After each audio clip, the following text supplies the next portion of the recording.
atas segala kebaikan, atas penyertaan-Mu di tengah-tengah kehidupan kami. Kami bersyukur hari ini kami bisa ada, kami bisa bernapas karena kemurahan-Mu, penyertaan-Mu di tengah-tengah kehidupan kami. Oleh karena itu pada pagi menjelang siang hari ini kami mengucap syukur atas penyertaan-Mu. Terima kasih Tuhan. Kami akan terus memuji dan menyembah Engkau.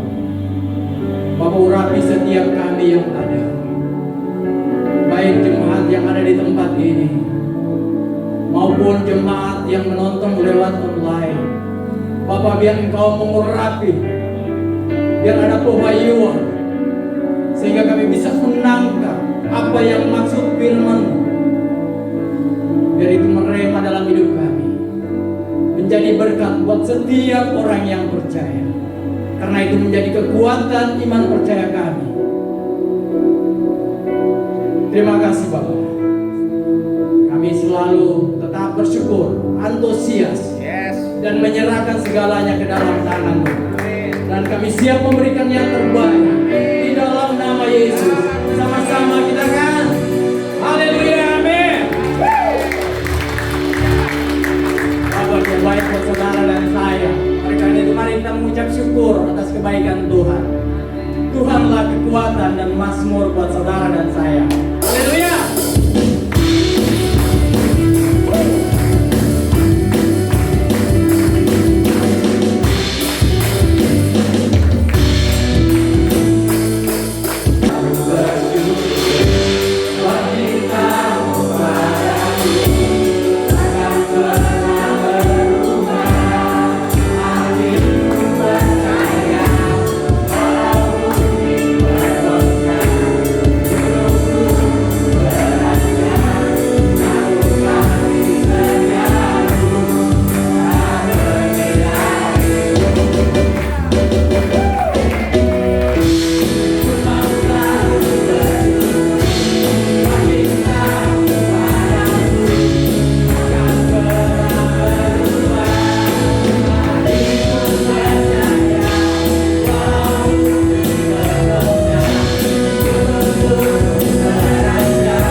Persilakan dulu Bapak Ibu. Kita akan mau dengarkan kebenaran firman Tuhan. Haleluya. Yes Tuhan. Kami mengucap syukur untuk hari ini.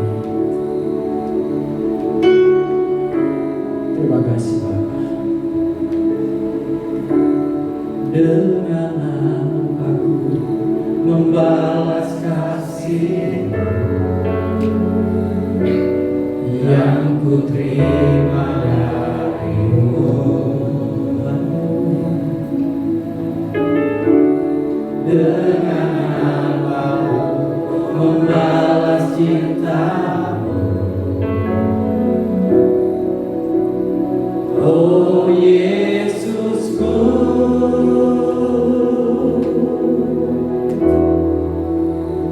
ku mau selalu bersyukur, selalu bersyukur. Kau Tuhan yang setia, yang selalu menolong. Ku mau selalu bersyukur.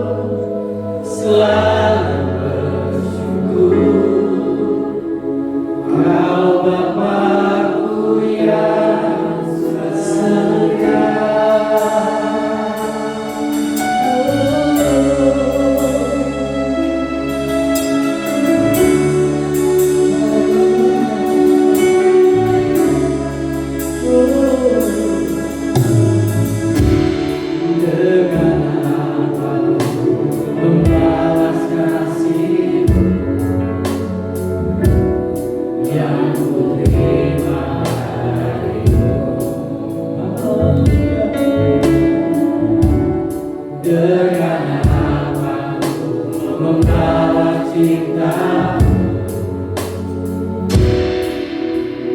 Oh Yesusku, ku mau selalu saudara mau berdiri selalu bersyukur. Kau Tuhan yang setia, yang selalu menolong. Ku mau selalu bersyukur, selalu bersyukur. Kau Bapakku yang ku mau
Firman Tuhan berkata, mengucap syukurlah dalam segala hal, sebab itulah yang dikehendaki Allah di dalam Kristus Yesus bagi kami.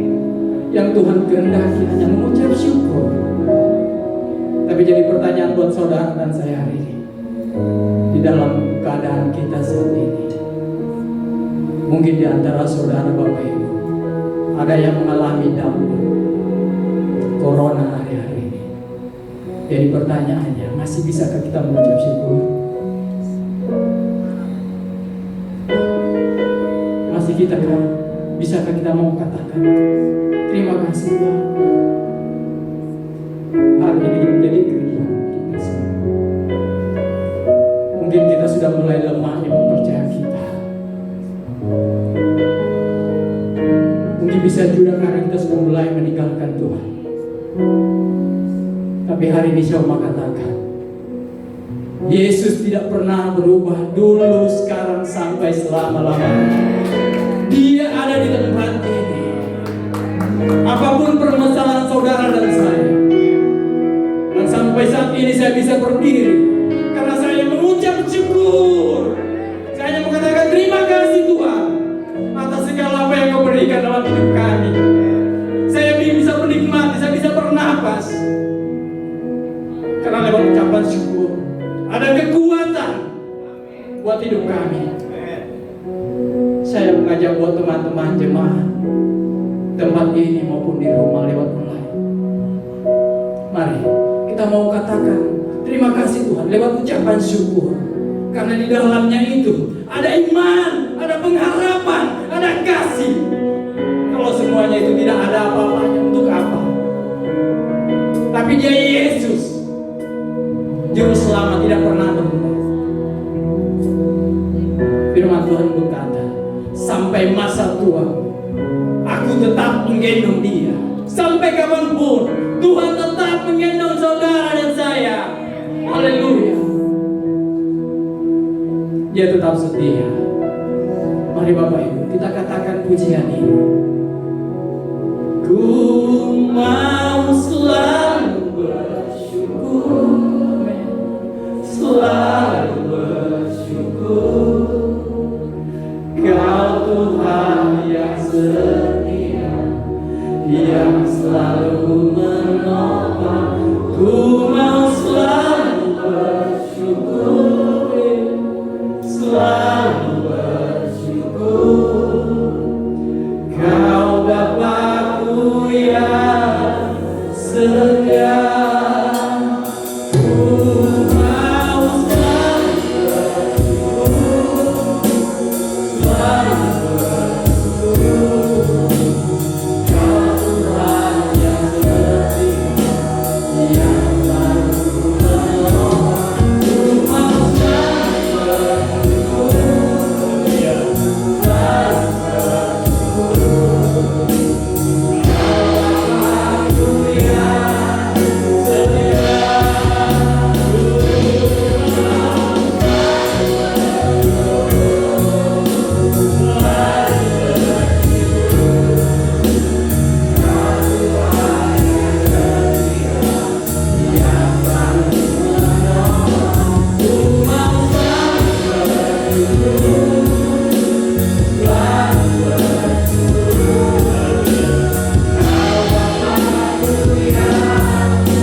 Rancangan-Mu indah, rancangan mulia, rancangan Tuhan untuk hari depan yang penuh dengan harapan, rancangan yang terbaik dalam hidup kami. Terima kasih Tuhan, siang hari kami mau belajar dari satu bagian daripada firman-Mu. Berbicaralah ya Tuhan pada setiap umat-umat-Mu, nyatakanlah isi hati-Mu. Mari Allah Roh Kudus melayani setiap umat-umat-Mu dengan roh hikmat, wahyu dan pengertian. Jamah manusia batinia kami, jamah manusia rohani kami. Buat kami mengerti firman-Mu, remahan suatu yang ilahi dalam hidup kami. Kami berikan setiap pujian, hormat, kemuliaan hanya bagi-Mu saja Tuhan. Terima kasih Tuhan Yesus, dalam nama Yesus kami berdoa. Kita semua yang mengasihi Tuhan sama-sama katakan amin. Selamat Bapak Ibu Saudara, selamat siang, apa kabar? Nah, sehat semuanya? Coba tanya dulu kiri kanannya, kamu sudah lapar belum? Nah, belum ya, baik. Bisa tolong slide-nya. Hari ini kita akan lanjutkan, topik kita bulan ini adalah relationship with God. Katakan sama-sama relationship with God. Saya mau tanya Bapak Ibu Saudara, apakah sudah dikerjakan PR-nya? Membangun hubungan dengan Tuhan. Amin. Lewat apa? Doa. Lewat apa lagi? Penyembahan. Lewat apa? Membaca firman Tuhan. Lewat apa lagi? Memuji Tuhan, ya. Sederhana, tapi kadang-kadang sulit untuk kita lakukan. Tapi saya berdoa, kita berdoa sama-sama, seluruh jemaat yang ada bisa memiliki hubungan yang indah dengan Tuhan, yang dekat dengan Tuhan, relationship dengan Tuhan. Haleluya. Nah, hari ini kita akan melihat ada dua tokoh di dalam Alkitab yang dicatat dalam Alkitab. Bagaimana hidup mereka diubahkan oleh Tuhan. Firman Tuhan berkata, semua manusia telah berdosa dan kehilangan kemuliaan Allah. Tapi kita bersyukur Tuhan mati di kayu salib, Tuhan Yesus mau mati di kayu salib menebus setiap dosa kita, dan Tuhan mengangkat kita, Tuhan memulihkan hidup kita, dan Tuhan jadikan hidup kita indah yang Dia pandang mulia. Haleluya. Bapak Ibu Saudara siap? Baik. Ya. Kisah yang akan saya sampaikan terdapat di dalam Injil Markus. Bapak Ibu nanti bisa baca di rumah masing-masing, atau Bapak Ibu bisa lihat di handphone atau di smartphone, atau Bapak Ibu bawa Alkitab, silahkan dilihat di dalam Markus pasal yang ke-5 mulai ayat yang ke-21. Ya. Bapak Ibu bisa lihat di handphone masing-masing, di Alkitab masing-masing, ya. Ataupun bisa mendengar dari apa yang saya sampaikan. Markus pasal 5 ayat yang ke-21. Dikatakan demikian. Sesudah Yesus menyeberang lagi dengan perahu, orang banyak berbondong-bondong datang lalu mengerumuni dia. Sedang ia berada di tepi danau. Datanglah seorang kepala rumah ibadat yang bernama Yairus. Ketika ia melihat Yesus, tersungkurlah ia di depan kakinya. Yesus menyeberang dengan perahu. Begitu sampai, orang-orang banyak berbondong-bondong datang mengerumuni dia. Dan sementara Yesus masih berada di tepi danau, datang seorang pribadi. Secara khusus dicatat di sini. Banyak orang berkerumun, banyak orang berbondong-bondong datang mengerumuni Yesus. Tapi ada satu pribadi yang spesial yang dicatat di ayat 22. Dan orang ini adalah Yairus. Dia itu kepala rumah ibadah. Ketika dia melihat Yesus, luar biasa, satu respon, suatu tindakan yang luar biasa yang harus menjadi teladan bagi kita semua. Waktu dia datang kepada Yesus, Alkitab berkata, tersungkurlah ia di depan kakinya. Dia tersungkur, dia berlutut. Di bagian ayat yang lain, Matius pasal 9 ayat yang ke-18 dikatakan, datanglah seorang kepala rumah ibadah lalu menyembah dia. Tersungkur di depan kaki Yesus, menyembah Yesus. Bapak Ibu Saudara, ini menggambarkan apa yang bisa kita pelajari dari kisah ini, Yairus. Yairus ini menggambarkan ada sebuah kerendahan hati. Sekalipun Yairus kepala rumah ibadah, berarti dia memiliki satu posisi yang spesial, kepala rumah ibadah. Posisi yang bagus. Dia tetap memiliki kerendahan hati. Waktu dia berjumpa dengan Yesus, dia tersungkur, dia berlutut, dia menyembah Yesus. Yairus menunjukkan rasa hormatnya. Yairus sadar bahwa dia, sekalipun dia kepala rumah ibadah, dia memiliki kepandaian, kepintaran, pengetahuan yang banyak, tapi dia mengerti bahwa Yesuslah Tuhan, Raja di atas segala raja, Tuhan di atas segala Tuhan. Dia tersungkur, dia menyembah Yesus. Bapak Ibu Saudara, di poin ini saya mau mengajak kita sama-sama. Jangan sampai jabatan kita, jangan sampai status kita, jangan sampai mungkin kekayaan kita menghalangi kita berjumpa dengan Yesus. Yang mengerti kata-kata jangan sampai Bapak Ibu Saudara. Yairus itu kepala rumah ibadah. Minggu lalu kita belajar tentang Zakheus. Ya, dia seorang pemungut cukai, dia orang hebat, dia orang kaya, tapi apa yang dia miliki tidak menghalangi dia untuk mencari Yesus. Bapak Ibu Saudara, tolong diingat baik-baik. Jangan sampai ada sesuatu pun di dalam hidup kita yang bisa menghalangi kita untuk berjumpa dengan Yesus. Jangan sampai sesuatu pun dalam hidup kita menghalangi kita untuk bisa membangun relationship, hubungan dengan Tuhan. Ya, entah jabatan kita, status kita, apa yang kita miliki dan lain-lain semua. Gengsi dong, datang doa lagi, udah cukup, jangan Bapak Ibu Saudara.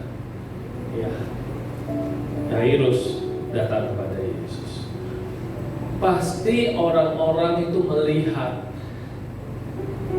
Yairus datang, dia langsung tersungkur di depan kaki Yesus. Dia menyembah Yesus. Orang-orang melihat, ngapain nih kepala rumah ibadah kok tahu-tahu datang kepada Yesus. Mungkin secara manusia pasti mungkin dia bisa malu dan sebagainya. Tapi yang luar biasa, dia lakukan itu. Dia memiliki satu kerendahan hati di hadapan Tuhan. Saya berdoa Bapak Ibu Saudara semua jemaat yang ada memiliki kerendahan hati yang sama di hadapan Tuhan. Mau datang kepada Tuhan, tersungkur di kaki Tuhan, menyembah Tuhan, dan kita tidak mengizinkan sesuatu apapun bisa menghalangi kita untuk kita berhubungan dengan Yesus, relationship dengan Tuhan, untuk kita berjumpa dengan Yesus. Ya, ini yang pertama. Lalu di ayat 23, Yairus memohon kepada Yesus dan memohon dengan sangat kepadanya, kepada Yesus. Tuhan, tolong, anakku perempuan sedang sakit, hampir mati. Datanglah kiranya dan letakkanlah tanganmu atasnya, supaya ia selamat dan tetap hidup. Setiap kita memiliki kebutuhan. Yairus memiliki kebutuhan. Pada waktu ini anaknya sedang sakit parah, hampir mati, dan dia perlu Yesus datang meletakkan tangannya agar anaknya selamat dan tetap hidup. Setiap kita semua pasti punya kebutuhan, dan kita perlu Tuhan yang menjawab kebutuhan kita. Apapun kebutuhan kecil, kebutuhan besar, kita perlu Tuhan. Libatkan Tuhan, andalkan Tuhan, dan Tuhan akan bertindak. Ya. Lalu ayat 24, pergilah Yesus dengan orang itu. Pergilah Yesus dengan Yairus, mau ke rumah Yairus, dan orang banyak tetap berbondong-bondong mengikuti dia, berdesak-desakan di dekatnya. Jadi kalau dia jalan, wah, semua orang kiri kanan muka belakang berdesak-desakan, berbondong-bondong semua ikut Yesus, berjalan di dekatnya, mau menuju rumah Yairus. Pasti saat ini waktu Yesus mau menuju rumah Yairus, Yairus merasa, puji Tuhan, haleluya, anakku sembuh. Ayo Tuhan, jalannya lebih cepat sedikit dong. Aduh, ini kok orang-orang desak-desakan. Ayo geser dulu dong, saya butuh cepat nih, urgent banget nih, saya butuh anak saya didoakan, anak saya diselamatkan, saya butuh anak saya disembuhkan. Aduh, ini kok orang banyak, tapi mereka berjalan menuju rumah Yairus. Tapi di ayat 25 ada kisah hidup yang lain.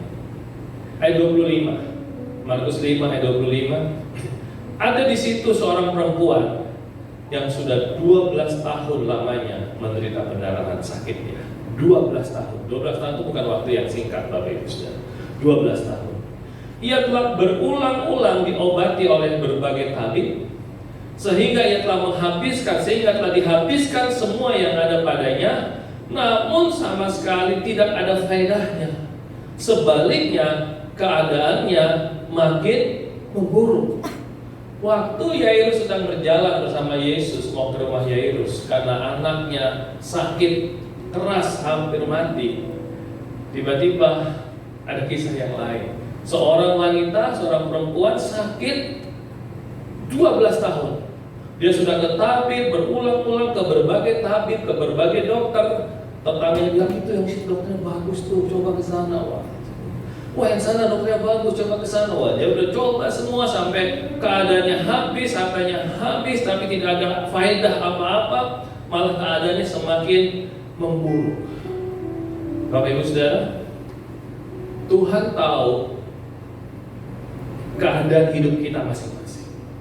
Tuhan tahu apa yang sedang Bapak Ibu Saudara hadapi, lewati dalam kehidupan ini, pribadi kita masing-masing. Tuhan tahu setiap kisah hidup kita masing-masing, Bapak Ibu Saudara. Tidak ada yang tersembunyi bagi Tuhan. Bukan kalau pas Tuhan lagi sibuk dengan Yairus, lalu Tuhan sudah tidak tahu dengan yang lain. Pokoknya Yairus dulu deh, yang lain belakangan. Tidak. Dia adalah Allah yang Maha Tahu. Dia tahu semua kehidupan kita.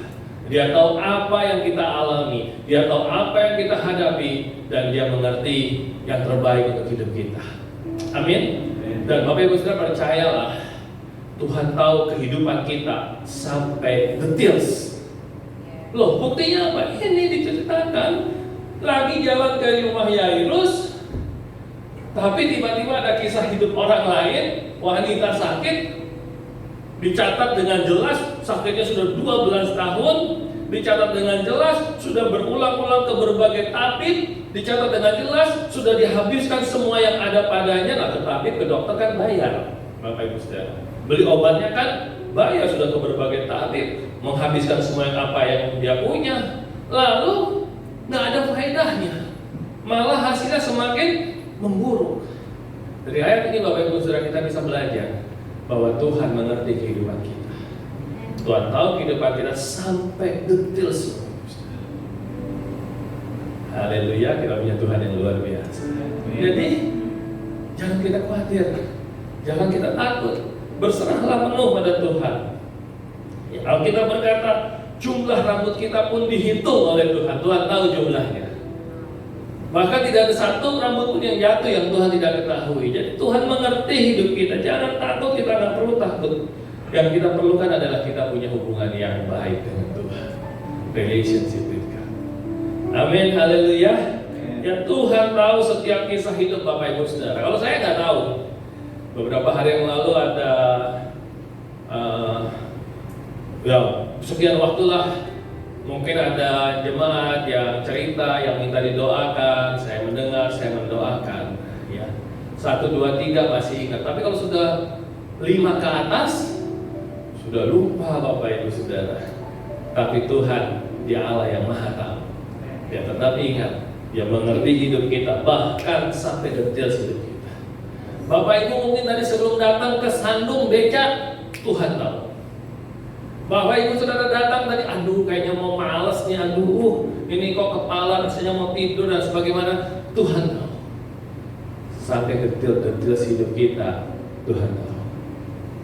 Karena Dia adalah Allah yang Maha Tahu. Amin. Ya, Airus lagi semangat, ayo Tuhan, cepat Tuhan, cepat Tuhan. Tiba-tiba ada kisah lain, seorang wanita pendaratan.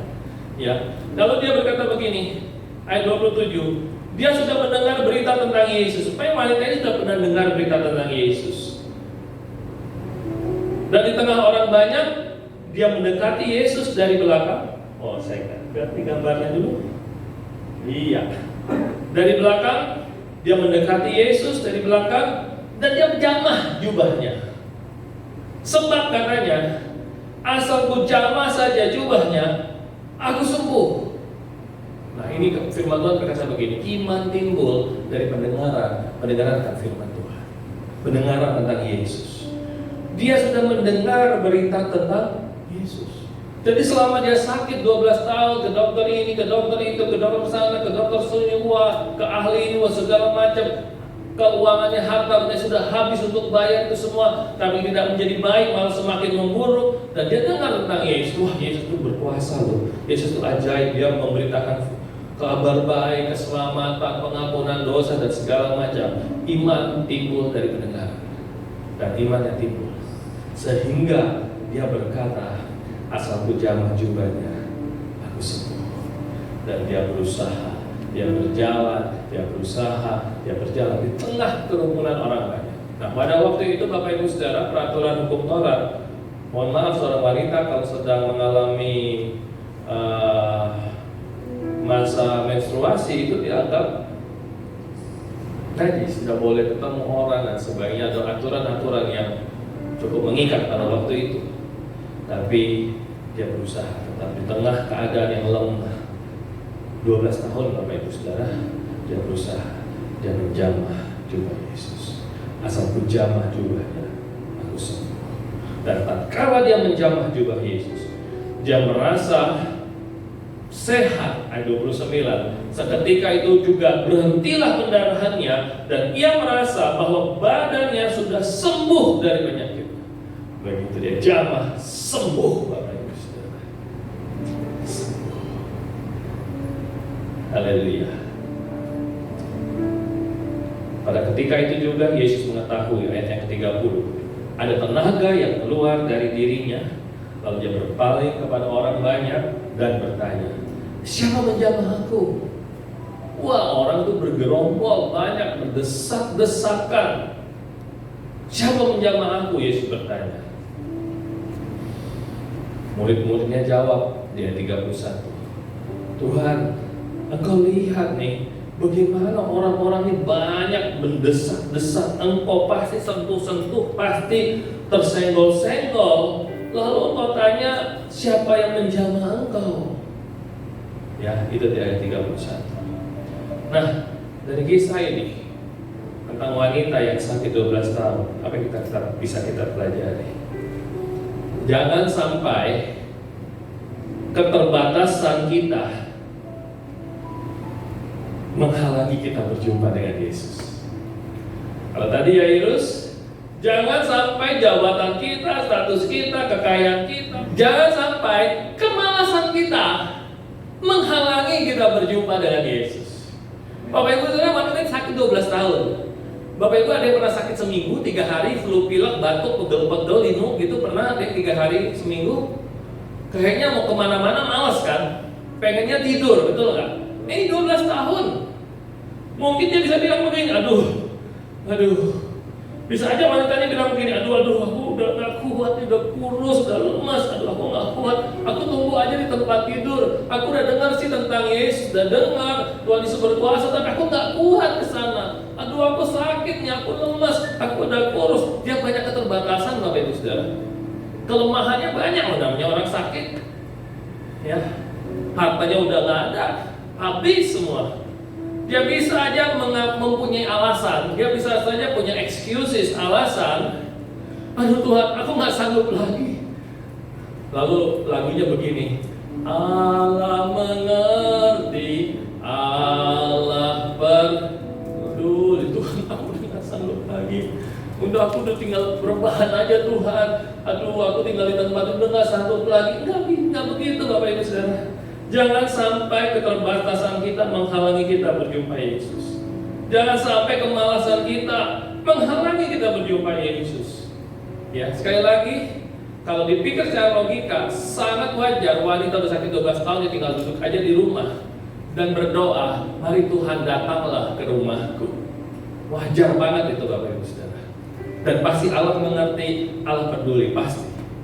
Tuhan, kau tahu keadaanku. Roh penurut, tapi daging lemah. Aku mau ketemu Yesus, Tuhan. Aku mau ketemu Yesus. Aku mau jamah ujung jubah Yesus. Kalau aku jamah, aku sembuh. Tapi Tuhan, Kau mengerti.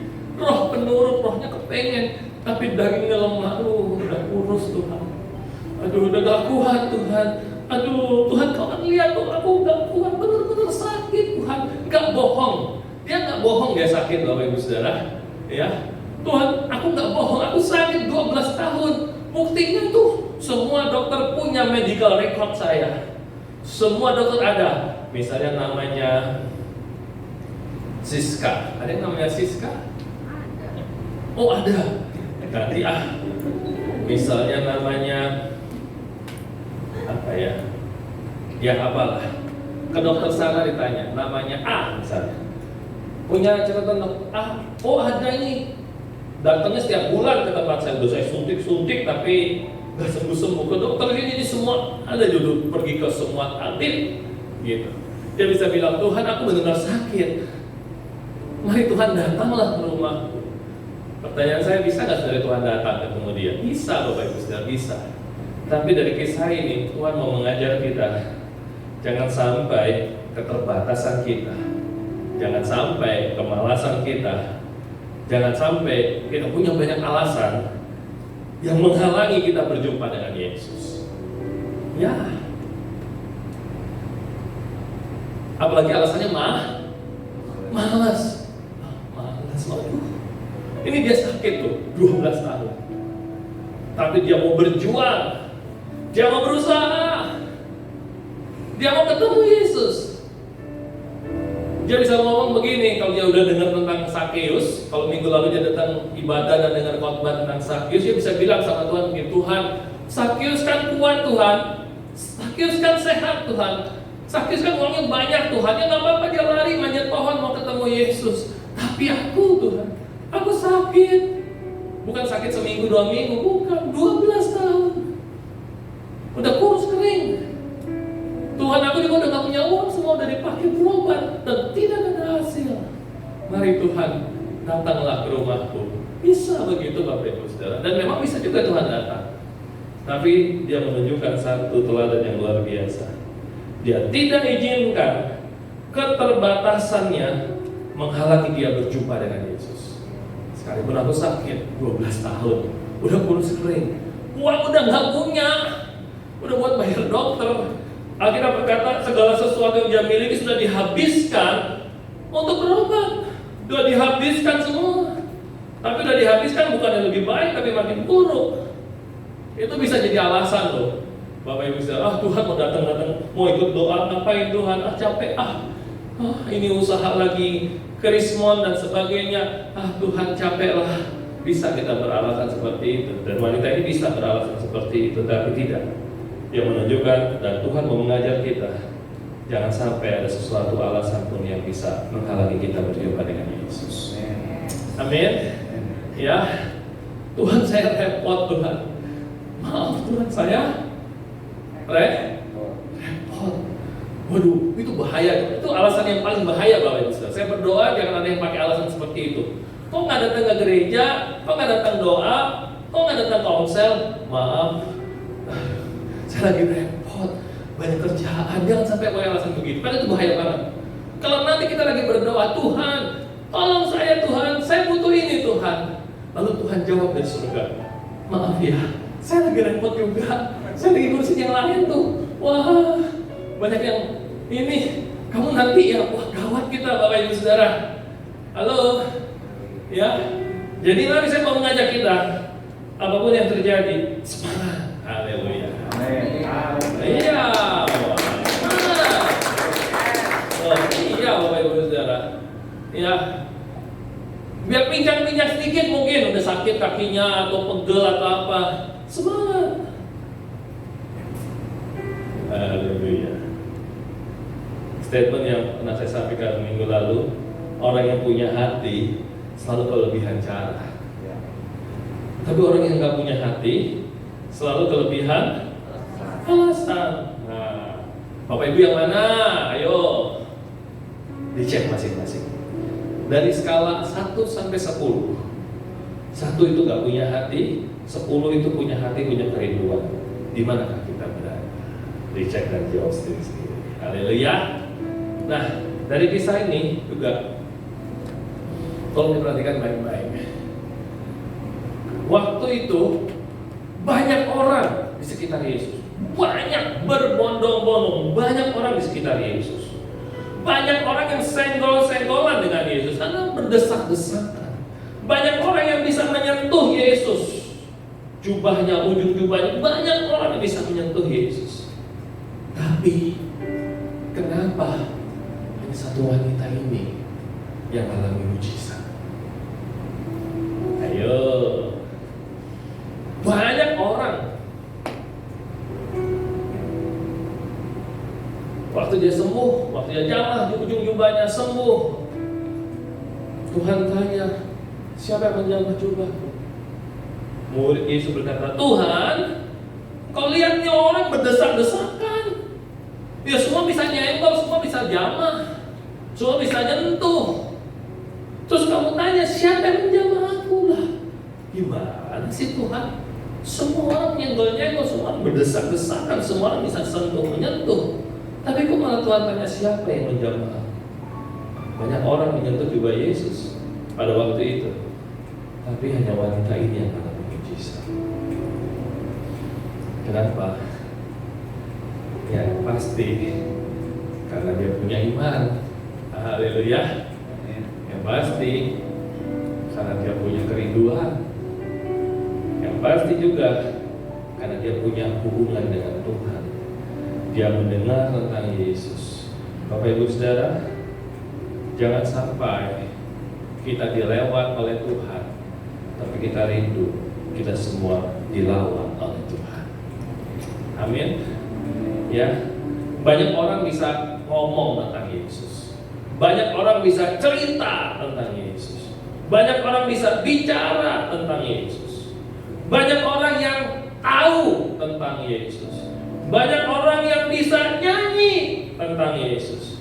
Banyak orang yang sudah bertahun-tahun ke gereja. Tapi gak semua orang mengalami kemuliaan Allah. Gak semua orang mengalami mujizat Tuhan. Gak semua orang mengalami pertolongan Tuhan. Itu kenapa? Yang saya dapati dari kisah ini, ayat ini adalah yang dibutuhkan bukan sekedar tahu Yesus. Yang dibutuhkan bukan sekedar kita bisa ngomong, bicara tentang Yesus. Yang dibutuhkan bukan sekedar kita bisa cerita tentang Yesus. Yang dibutuhkan bukan sekedar kita bisa nyanyi lagu rohani tentang Yesus. Yang dibutuhkan bukan berapa lama kita ke gereja jadi orang Kristen. Bukan itu Bapak Ibu Saudara. Tapi yang dibutuhkan adalah apakah kita punya hubungan dengan Tuhan. Yang dibutuhkan adalah apakah hubungan kita dengan Tuhan itu menghasilkan iman. Halo. Tadi lagunya bagus sekali. Pak, gimana Pak? Ku mau selalu bersyukur, gitu ya. Tuhanlah kekuatan dan mazmurku. Kita semua nyanyi kan? Betul kan? Nyanyi nggak tadi? Nyanyi kan? Sekarang saya mau tanya, siapa yang di rumah seringnya takut, seringnya gelisah, seringnya takut masa depan? Gimana Tuhan COVID? Wah, infonya bertambah tinggi, jumlah yang sakit. Wah, ini pekerjaan semua tidak bisa berjalan. Siapa yang merasa takut? Siapa yang pernah merasa takut? Pasti ada kan? Mungkin ada, mungkin enggak. Loh, kenapa kita bisa nyanyi Tuhanlah kekuatan dan mazmurku, Dia gunung batu dan keselamatanku, hanya padamu hatiku percaya. Tapi selesai pas pulang, kita jadi bimbang, kita jadi takut. Kenapa seperti itu? Karena yang dibutuhkan adalah bukan sekedar nyanyi, tapi yang dibutuhkan adalah bagaimana hubungan kita dengan Tuhan. Yang mengerti katakan amin. Oh iya, Bapak Ibu Saudara, kita bisa nyanyi, kita bisa teriak-teriak di gereja, di rumah, kita bisa cerita tentang Yesus, kita banyak tahu tentang Yesus. Oh, Tuhan Yesus tuh nangkep ikan, keren, siang-siang. Padahal kalau orang menjala ikan harusnya malam, ini pagi-pagi. Dia cuma bilang, tebarkan pukatmu di sebelah kanan. Waktu murid-muridnya ikut, wih, nangkep ikan luar biasa. Tahunya banyak, ayatnya banyak tak tahu. Di mana ayatnya? Ini Mazmur sekian. Di mana ayat ini? Amsal sekian. Wih, tahunya banyak. Tapi kalau kita tidak punya hubungan yang pribadi dengan Tuhan, good relationship with God, apa yang kita tahu itu tidak mengubah hidup kita. Saya tidak anti dengan teknologi. Begitu dapat renungan, langsung di forward ke kanan, ke kiri, muka belakang, di grup. Wah, bagus itu. Tapi kita mau forward atau mengirim ayat, mengirim renungan, itu belum jaminan bahwa kita dekat dengan Tuhan. Karena kala hitung renungan pagi, bacaannya Mazmur, dipencet dikit, share, belum dibaca tuh, baru cuma baca judulnya doang. Renungan pagi 17 Agustus, ayatnya di mana? Amsal. Langsung dipencet agak lama, klik tombol atas share, kirim siapa? Buat dia. Grup ini.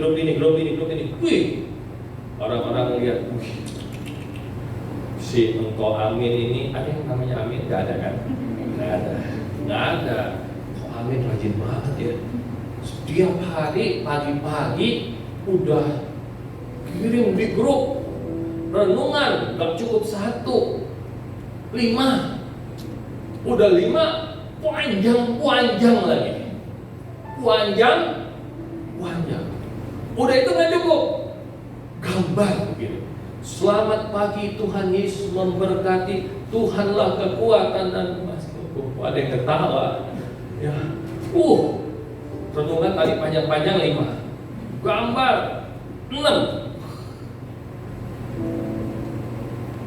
Gak cukup itu, dikasih masuk lagunya juga tadi Pak Efraim. Tuhanlah kekuatan dan mazmur. YouTube linknya dikasih masuk. Syuk. Bagus Bapak Ibu, bagus. Tapi kalau kita tidak punya hubungan dengan Tuhan yang baik, apa yang kita lakukan itu tidak akan membangun hidup kita. Halo, jadi saya berdoa seluruh jemaat GPD Kasih Persaudaraan, baik yang ada di tempat ini maupun yang mendengar melalui media online, memiliki hubungan yang baik dengan Tuhan. memiliki iman yang bertumbuh, dan mengalami jamahan mujizat daripada Tuhan. Bukan hanya sekedar mendengar, bukan hanya sekedar tahu, bukan hanya sekedar bisa cerita tentang Yesus. Banyak kalau orang cerita Yesus, banyak loh, ya. Tapi hidupnya banyak yang gak berubah. Bisa seperti itu Bapak Ibu Saudara. Mau kemana-mana cerita tentang Yesus, kemana-mana bawa Alkitab. Nah zaman dulu kan masih pakai Alkitab. Alkitab yang besar Bapak Ibu Saudara. Wah, pendeta pun kalah misalnya, ya. Tapi kalau kita tidak punya hubungan dengan Tuhan, yang kita katakan orangnya apa? Haleluya. Bapak Ibu Saudara mengerti sampai di sini? Yang mengerti katakan amin. Amin. Bapak Ibu Saudara semangat. Amin. Bapak Ibu ngerti nggak ya? Waktu kejadian itu terjadi, yang paling sebel, yang paling kesel, yang paling gundah gulana itu siapa? Yairus.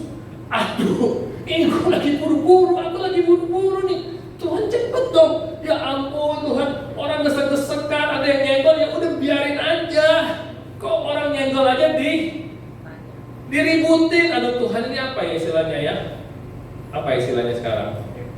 Kepo ya. Tuhan ini kepo banget deh, ya orang desek-desekan, ada yang nyenggol, yang aja nih kepo. Siapa yang menjamah jubah?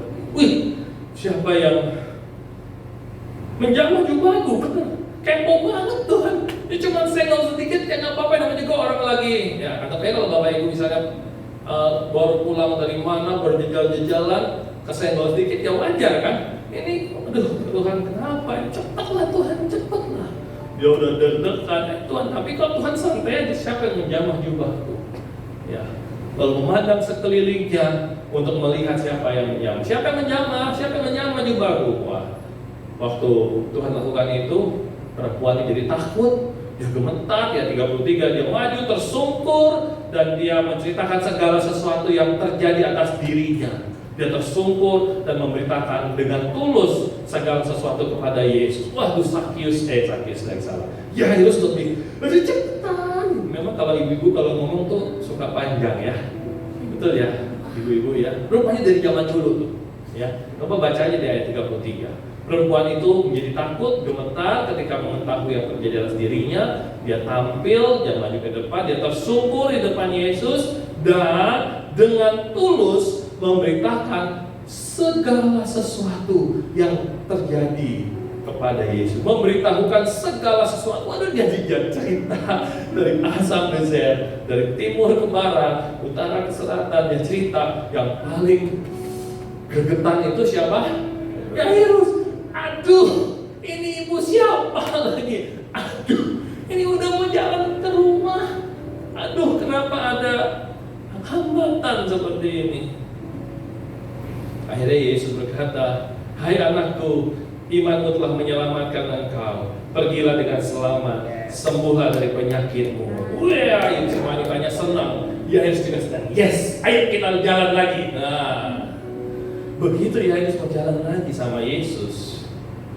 Di ayat 35, ketika Yesus masih berbicara, datang orang dari keluarga Yairus. Kepala rumah ibadah itu datang dan bilang sama Yairus, kenapa? Anakmu sudah mati. Udah, apa perlu lagi kau menyusahkan guru? Gak usah panggil lagi, anakmu sudah mati. Kalau Bapak Ibu jadi Yairus, kira-kira apa yang terjadi? Apa yang Bapak Ibu lakukan? Ketawa, begitu anakku mati. Waktu saya baca ini, yang saya pikirkan, yang saya rasakan, pasti perasaannya Yairus hancur. Dia mungkin dia jatuh ke tanah berlutut, dia teriak, tidak. Dia nangis. Kau kayak bilangin dia ya? Iya benar.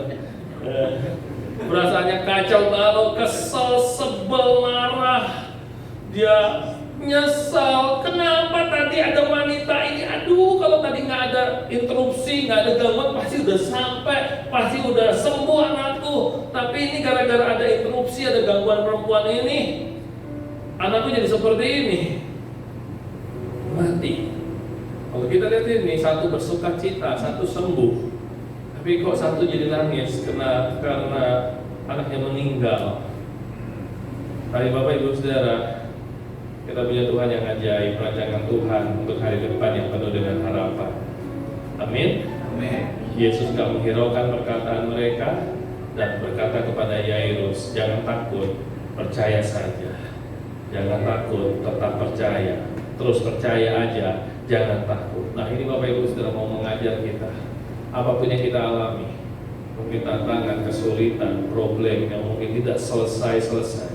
Mari belajar sama-sama, jangan takut, percaya saja. Miliki hubungan dengan Tuhan, percaya saja, jangan takut. Tuhan gak pernah rancang yang jelek. Ya. Amin. Tuhan gak pernah siapkan yang jelek. Jangan takut, percaya saja. Haleluya. Saya diberkati dari Mazmur 46 ayat yang ke-11. Diam dan ketahuilah bahwa aku Tuhan. Aku ditinggikan di antara bangsa-bangsa. Aku ditinggikan di bumi. Diam dan ketahuilah. Bahasa Inggrisnya berkata be still and know. Itu tenang aja. Still, tenang aja. Diam saja. Andalkan Tuhan. Be still and know that I am God. Diam dan ketahuilah aku ini Tuhan. Dia Tuhan yang memberkati, Allah El Elyon, Allah Maha Tinggi, Dia Allah yang selalu memberkati dan tidak pernah mengutuk. Dia Allah yang memberikan kemenangan, Allah yang memberkati kita. Jadi tenanglah, be still and know, diam dan ketahuilah bahwa akulah Tuhan, bahwa Dia Allah yang besar, Dia Allah yang ditinggikan di antara bangsa-bangsa, Allah yang ditinggikan di bumi ini, Allah yang memiliki rancangan yang sempurna. Burung di udara Dia Tuhan pelihara, bunga di padang Tuhan hiasi, apalagi kita anak-anak Tuhan yang dikasihi oleh Tuhan. Amin. Jadi mari kita punya hubungan yang intim dengan Tuhan, yang dekat dengan Tuhan, relationship with God. Kita belajar mengenal Tuhan lebih dalam lagi. Kita percaya kepada Tuhan dan percayalah Tuhan mengerti hidup kita secara detail. Tapi mungkin mengalami masalah ini, lalu kenapa ya seperti itu? Percayalah bahwa Tuhan mengerti sampai detail hidup kita. Dan Tuhan punya rencana yang indah. Dan Tuhan mau rencana Tuhan digenapi dalam hidup kita. Akhirnya mereka tetap berjalan. Sampai di rumah banyak orang ribut, nangis dan segala macam. Tuhan Yesus tanya, kenapa orang-orang ini ribut nangis? Orang ini udah mati, bla bla bla. Tuhan bilang, enggak, dia nggak mati tapi tidur. Wah, orang-orang ketawain Yesus, tapi semua orang itu diusir. Dan dibawa masuk hanya ayah ibunya dan 2 orang muridnya. Dan di dalam Tuhan Yesus berkata, talitakum, anakku, hai anak, aku berkata kepadamu, bangkitlah. Boleh tolong slide yang terakhir. Bangkitlah, dan ketika itu juga anak itu bangkit berdiri.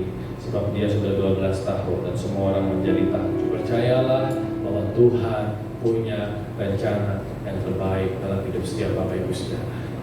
Apapun yang kita alami saat ini kita nggak ngerti, tapi mari bangun hubungan dengan Tuhan, dekat dengan Tuhan, dan iman kita bertumbuh dan alami mujizat Tuhan, alami kuasa Tuhan.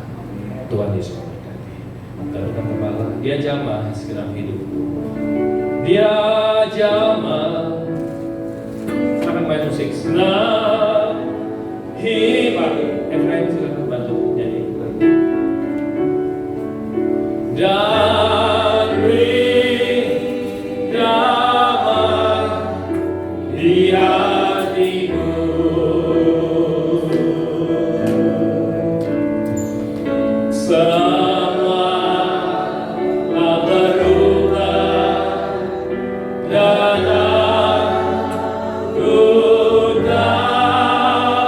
Yesus jamah, ku jadi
sembah Tuhan, mari sembah Tuhan, mari puji Tuhan, mari tinggikan namanya dalam nama Yesus. Haleluya. Mari sembah Tuhan. Bapak mau angkat tangan, mari angkat tanganmu, sembah Tuhan. Bapak Ibu Saudara, jangan sampai kita orang-orang yang dilewat oleh Tuhan. Dan mari kita semua begitu dilewat oleh Tuhan. Haleluya.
Jamah hidup siap umat-umat-Mu.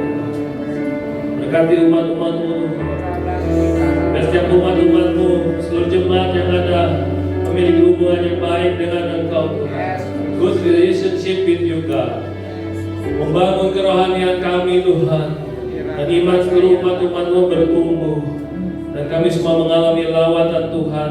Kami semua mengalami jamahan Tuhan. Kami semua mengalami pemulihan dari Tuhan. Kami semua mengalami mujizat dari Tuhan. Kami mengalami kesembuhan dari Tuhan. Dan tanda-tanda ajaib mujizat kesembuhan terjadi dalam hidup setiap umat-umat-Mu di dalam nama Yesus. Karena berbatas kuasa-Mu Tuhan. Engkau sanggup menyembuhkan, Kau sanggup melakukan, Kau sanggup memulihkan, Kau sanggup memberkati Tuhan umat-umat-Mu. Di dalam nama Yesus, dan itu terjadi di dalam nama Yesus. Kerohanian yang kuat, hidup yang mengasihi Tuhan, hidup yang takut akan Tuhan, hidup yang mencintai Tuhan, yang selalu rindu akan Tuhan, yang selalu rindu akan Tuhan. Dan tidak ada yang bisa menghalangi kami untuk berjumpa dengan Yesus.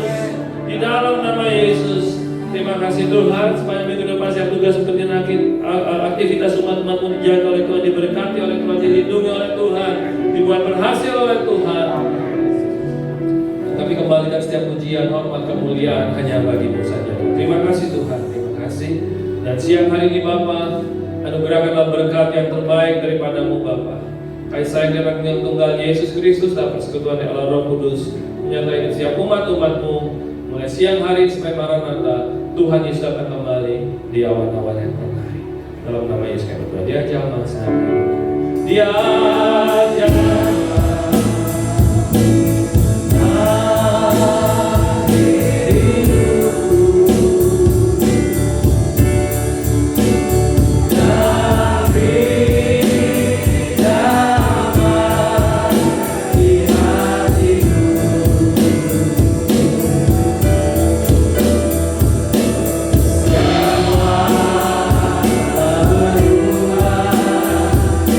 Dan